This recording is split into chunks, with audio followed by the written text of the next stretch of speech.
समय अभाव किछि व्यक्ति मानकर पूर्वज मानकर नाम लिपिबद्ध करा जाय नाही।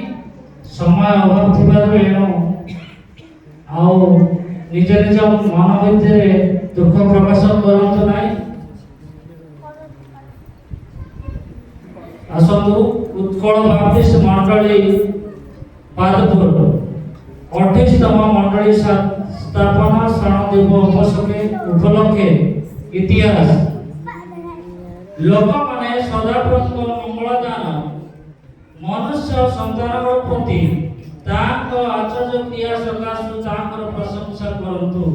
गीत संहिता 107-8 आंभ मानक सब दुखरे से दुखित हेले तांको श्रीमुख स्वरूप दूत आमान प्रेरण कला।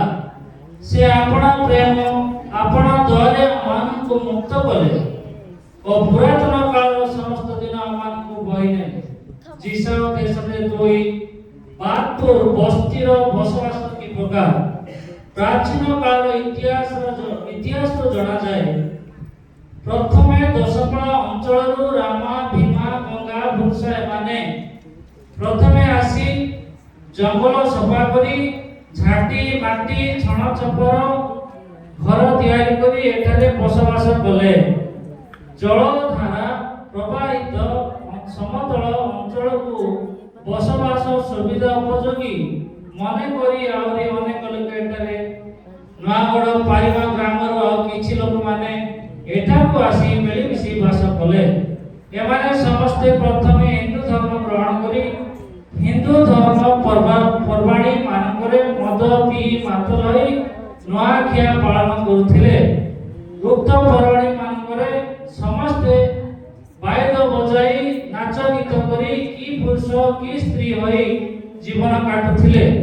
एमानकर सह थिले आदिवासी सबर कंद घटना क्रमे महामारी भय जंतु जंता भय पुणी गाड़ी भय शह सबर और कंद छाड़ी चली गले। निज जमे जमा अन्य लोक मान हाथ को नहीं गले। जे माने एठारे धैर्य सहित बास कले से माने हमर पूर्वज अटंती। हमर पूर्वज माने काठ पत्र मूर्ति पूजा करी मद पी निज निजर भ्रात देवे देवी पूजा करी आसुथिले। काल क्रमे एमानक द्वारा ग्राम परिपूर्ण हैला।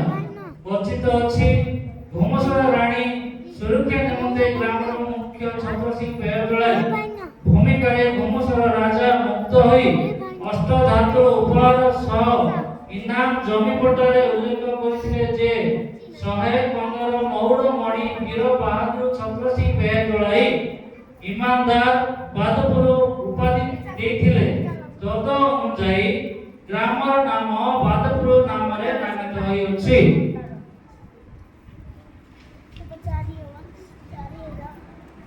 ख्रीष्ट धर्म की प्रकार थिला किंतु आमर पूर्वज मानकु दयावान परमेश्वर कृपा दृष्टि पकाई पाप अंधकार बसवास करुथिबा एई अशिक्षित मूर्ख लोकक उपरे आपणा महान तेज प्रकाश कले। सुसमाचार माध्यम रे नूतन आलोक देखाइले। जीसुक महानाम धन्य हो। हालेलुया। 1929 साल बेलको एठारे मात्र 30 परिवार थिले एवं गोटे मैनेजी स्कूल आरंभ होइतिला। मार्को मिसाल झालेस्टिंग सेही साल जते बेले एठारे शिक्षकता आरंभ कले। जीसुक कथा कहले एवं सुसमाचार प्रचार फल रे गोपीनाथ बेलको समेत 7टी परिवार मन परिवर्तन करी प्रभु जीशु ग्रहण कले। सेमाने तत्कालीन शाखा समाज आरतीर ठारे 1930 साल रे प्रचारक पुरुषोत्तम माली के झारसिंह द्वारा बाप्तिस्म ग्रहण कले। सेमानकर प्रथम ख्रिस्टियान हेले गोपीनाथ बेहगलाई मदन माली 2 3 जागिली घंटारा 4 चतुर्भुज प्रधानी 5 सोनाली लिमा 6 सुखदेव लिमा 7 ଛତ୍ରଶିଳ୍ପ ଦଳାଇ 8 ସୁକ୍ରିୟା ପାଣି ପରେ ସମେତ ଆଉ 13 ପରିବାର ପ୍ରଭୁ ଯୀଶୁଙ୍କୁ ଗ୍ରହଣ କରିଥିଲେ। ଏମାନେ ସମସ୍ତେ ବଡ଼ପଦା ପାଳକ ରଘୁଦାସ ରାଉଳଙ୍କ ତତ୍ତ୍ୱାବଧାନରେ ରହିଥିଲେ। ପ୍ରଭୁଙ୍କର ମହାନ ନାମରେ ଧନ୍ୟବାଦ ହେଉ ଯେ 20 ପରିବାରକୁ ନେଇ 1933 ସାଲରେ ଏଠାରେ ଗୋ ମା ଓ ବାପ୍ଟିଷ୍ଟ ସମ୍ମିଳନୀ ଦ୍ୱାରା ସମାଜ ସ୍ଥାପନ କରାଗଲା। ଗୋପୀନାଥ ବେହେଣ୍ଡଳୀ କୁ ଦିକମ ପଦରେ ସମାଜର ଦାୟିତ୍ୱ କରାଗଲା। ସମାଜର ସ୍ରଷ୍ଟା ମାର୍କ ମିଶେଲ ଅଟନ୍ତି। ଯଦିଓ ପ୍ରଥମେ ବଡ଼ପଦା ମଣ୍ଡଳୀ ଦ୍ୱାରା ପରିଚାଳିତ ହେଉଥିଲା, ପରବର୍ତ୍ତୀ ସମୟରେ କେ ଛାଲେସି ମଣ୍ଡଳୀକୁ ଅଧୀନକୁ ଆସିଥିଲା। ଆଜି ପର୍ଯ୍ୟନ୍ତ ସମସ୍ତ ଦୁଃଖ ସୁଖରେ ମଣ୍ଡଳୀ ଆମକୁ ଶିକ୍ଷା ପରାମର୍ଶ ସହଭାଗିତା ଦେଇ ପ୍ରେମରେ ଆମ ସହିତ ଜଡ଼ିତ ଅଛନ୍ତି। ଏହି ସମାନ ବାକ୍ୟ ଶିକ୍ଷା ଦେଇ ଯେଉଁ ଭକ୍ତମାନେ ସମାଜର ଆତ୍ମିକ ଉନ୍ନତି ସହାୟକ ଅଛନ୍ତି, मनोहर सिंह आरती, ललित सिंह झलर सिंह, राजेंद्र प्राणी झलर सिंह, पालक आचार्य अमत कुमार पाणी झलर सिंह। आम समाज कृति संतान स्वर्गस्थ गोपीनाथ बेहेंडळे प्रभु प्रिय, शांति आतिथ्य प्रिय, सरल व्यक्ति थिले। समाज प्रति तांको दान उद्यम प्रशंसनीय अटे। वृद्ध समय ही फल उत्पन्न करिवे। एही वाक्य तांको जीवन रे सफल होछि।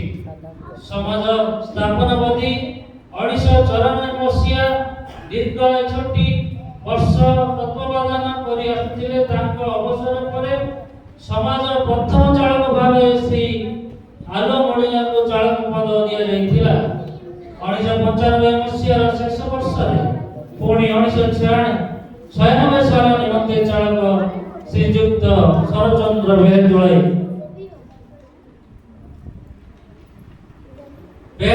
को चालक पद नियुक्ति करागला।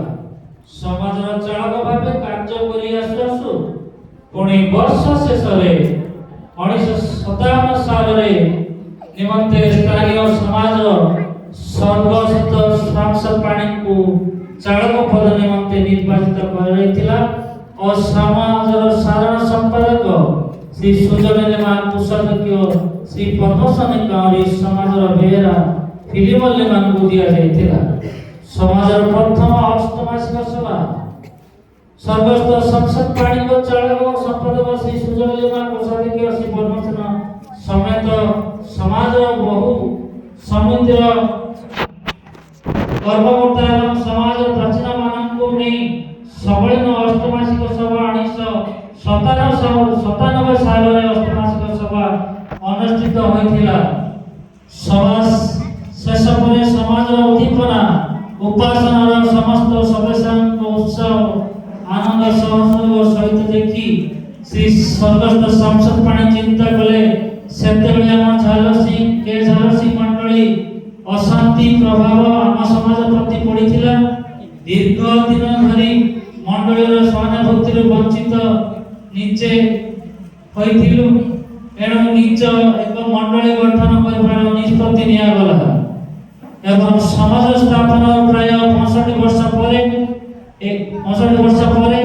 एवं 21 वर्ष 8 दिन पूर्वे 1998 साल फेब्रुआरी 5 तारिख रे महासमारोह मंडली स्थापन करागला।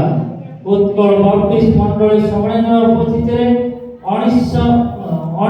19तम मंडली भावे आम बारपुर मंडली स्थापित होइछि।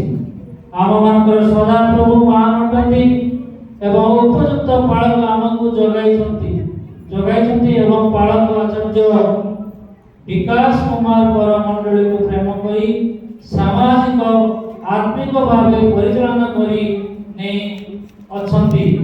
आमे ज्ञानहीन अर्थहीन दुर्बल मंडली उठू तथापि प्रभु दया करिथिबारु पूर्वरे छाटी माटी परिवर्ते आईवर्षा संस्था तरफरु गोटे एक भजनालय निर्माण करी आराधना करूछु। आम ମଣ୍ଡଳୀ ପନ୍ଥ ସ୍ଥାପନ ପରେ ଉଦ୍ଯୋଗ ସମୟର 2019 ସାଲରେ 65ତମ ସଭା କରିଥିଲୁ। ଆମେ ଅଯୋଗ୍ୟ ଦୁର୍ବଳ ମଣ୍ଡଳୀ ହେଲେ ପାଳି ଅନୁସାରେ କରିବାକୁ ବାଧ୍ୟ ହୋଇ ମହାସମାରୋହ ସଭା କରାଯାଇଥିଲା। ପ୍ରଭୁଙ୍କ ନାମ ଧନ୍ୟ ହଉ। ଏହି ଜ୍ଞାନହୀନ ବ୍ୟକ୍ତିଙ୍କୁ ବ୍ୟବହାର କରି 28ତମ ମଣ୍ଡଳୀ ସ୍ଥାନ ଦିବସ ଉପଲକ୍ଷେ ଇତିହାସ ପ୍ରଦାନ କରିଅଛି। ଏଥିରେ କୌଣସି ତ୍ରୁଟି ଥାଏ